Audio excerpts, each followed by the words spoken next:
Faisal minta Dodi Sudrajat minta maaf dulu sebelum datang ke rumah dan temui Galaski. Ayah Bibi Ardiansyah, Faisal, meminta sang besan Dodi Sudrajat untuk segera meminta maaf padanya.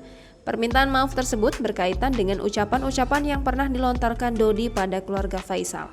Faisal meminta ayah Vanessa Angel meminta maaf lebih dulu sebelum berencana untuk datang ke rumahnya dan bertemu sang cucu Galaski. Ia berharap semua permasalahan dapat diselesaikan dulu sebelum melibatkan Galaski. Hal itu ia sampaikan dalam kanal YouTube Star Story yang diunggah pada Kamis 3 Februari 2022. Di sisi lain, Faisal merasa tak terima apabila Dodi tidak bersedia meminta maaf padanya. Lantaran ia sudah merasa dikecewakan dengan tudingan-tudingan yang disampaikan Dodi.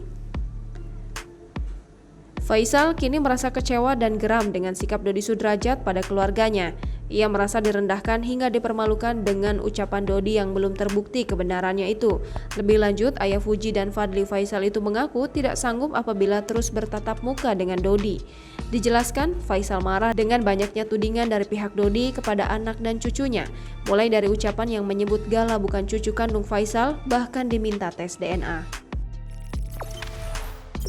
Jangan lupa subscribe, share, komen, dan like ya!